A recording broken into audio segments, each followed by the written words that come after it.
Welcome to Straight Up Reviews. There's no bullshit beyond this sign. As you know, when I first started doing audio to Seer and Sir, I did one of the former on Night of the Living Dead. For those just tuning in, here's a brief summary. They are the result of pufferfish poison, rabies, and bath salts. Now that I've gotten that out of the way, I wish to do a Sir regarding the first Living Dead movie I watched in my life, Day of the Dead. This was significant in my own life because while I knew of the Living Dead series at the time, I didn't know I was watching that movie until I saw James Rolfe's top 10 baddest bad guys list. It was also the first of the series that I watched, with Night being the second and Dawn being the last. The only ones I haven't seen were Land and Survival. Now you're probably wondering why nearing the new year I am talking about zombie apocalypse movies. Well, it sounds strange, but after the ice storm I couldn't help but think of post-apocalyptic settings. The isolation of trying to keep warm, the fear and desperation that death may be knocking at your door. Hell, the entire disaster would make grounds for a movie, just add zombies to the mix. For those who don't know, the Living Dead series paved its way for the zombie subgenre, and helped start the MPAA rating system due to an incident involving the premiere of Night, where kids attending the theater suffered horrific trauma watching the gory scenes. Before this movie came out, kids seeing horror movies was quite common, as many A or B list movies before this rarely showed blood and gore, and the titular monsters weren't as scary. Save for the Universal trio, of course. The basic premises of the entire series are as shown. An unknown phenomena causes the dead to rise from the grave and hunger for the flesh of the living. Each movie shows how people cope with their respective settings. Night takes place in a farmhouse full of people who would rather bicker than work together, while Dawn takes place in a shopping mall full of slightly more competent characters. Remotely nothing is known about how the dead rise, but there is a series of rules surrounding them which I shall tell you. Rule 1. They are slow moving.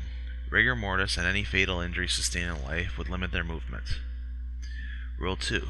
They don't eat for nourishment. Even without vital organs, they still have the primal urges of hunger. Rule 3. Individually they are weak, but their strength increases by the numbers. Rule 4. Separating the brain from the body will put them down for good. Rule 5. Contrary to popular belief, their bite doesn't turn you. It is, however, fatal.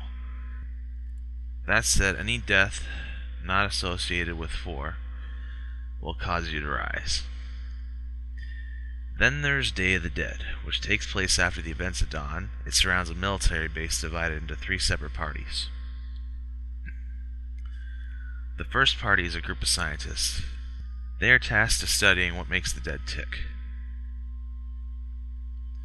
It is comprised of Dr. Sarah Bowman, who wants to find a way to stop the dead from rising, Dr. Fisher, who writes the reports on the matter, and Dr. Matthew Frankenstein Logan, who believes with the right methods the dead can be civilized. The second party comprises of John, a machete-wielding helicopter pilot, and the only one that can fly the base's only chopper, and William Bill McDermott, a booze-chugging electrician who is not without his flask. Their viewpoint on the matter is getting the fuck out of Dodge and finding a private island to spend the rest of their life. They also own a hideaway trailer in the compound that they call the Ritz, where they spend time getting juiced and looking at the base's old records and knickknacks. I personally like these guys because despite all that's going around them, they still try to maintain a positive attitude. The last party is the military. Where do I begin? First we have Private Miguel Salazar, Sarah's boyfriend and the Hudson of the group. Not the ultimate badass that went down fighting Hudson, but the game over man, game over, depressed suicidal one. The guy also goes through his own share of hell, but I'll get to that later. Next we have Miller and Johnson. Not much is to say about them, as they're just a couple of stoners.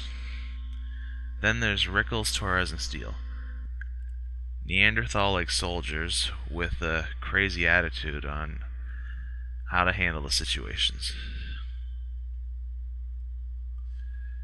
And the real people wonder who the real zombies are. But they do have a few laughs. Then we have Captain Henry Rhodes, the leader of not only the group, but the self-proclaimed leader of the base. His development I will get to later. As tensions rise between the group, we learn new facts about the zombies to add to the list at the moment of this movie. Fact 6 is that they can think like us given the amount of time and get smarter. Fact 7, they will retain some memories and mental functions of their previous lives. Logan himself has a breakthrough on number 7 with the help of a docile zombie named Bub, who is not only taught certain tricks, but is the only zombie that in the series who can A. somewhat talk, B. not attack you unless provoked, and C. knows how to operate a handgun. However, not all is good, as Miguel gets worse and loses his arm in the process. The military is decreasing during routine zombie captures, and Rhodes finds that Logan is feeding Bub fresh flesh from the dead soldiers. He kills Logan, and Miguel lets the zombies in the base, and all hell breaks loose, especially now that Bub found a working gun. Now, when this movie first hit the theaters, it wasn't as well received as Dawn or Night was. In fact, it was considered the worst of the three. However, over the years, people have grown to like it, and its story is on par, if not better. The stakes are higher due to the zombies overrunning the world 400,000 to 1, while the remaining humans are divided on what to do. You can see some character development down the road on every side. On the scientist side, Sarah starts out determined to restore the world back to the way things are, but later finds that to be impossible and instead lives life to the fullest. Rhodes starts out as a sour, but reasonable guy. Seriously, you should count the many mulligans that he gives the scientist early in the movie. From a reasonable guy to an insane power-hungry dictator who doesn't know friend from foe and is willing to leave his own men behind to be slaughtered. Miguel is pretty much nihilism personified, believing the world is screwed no matter what happens and simply wanted to speed it up so it could be gotten over with. And then there's Bub. At the start, he was simply another flesh eater lashing out at anything within close range. But after Logan's work, he not only becomes docile, but capable of human emotion. One particular scene where he finds Logan's corpse. Now, in an everyday situation, that would be fresh food to him. However, Bub sees it as his friend who just died and reacts accordingly. He's even capable of taunting Rhodes during the famous choke on him scene. The effects are also a milestone, as Tom Savini, who did Dawn prior, once again shows that with the right stuff, you can believe what you're seeing is real. For example, one particular scene shows Private Torres getting his head ripped off. As the head is being ripped, his voice gets even more high-pitched before getting ripped clean off. As ridiculous and funny as it sounds during the whole thing, it's actually pretty true and horrifying. I'm putting my seer cap on for this one. When his head was getting ripped, his vocal cords were being stretched to the breaking point. Any situation where the vocal cords are being stretched increases the pitch.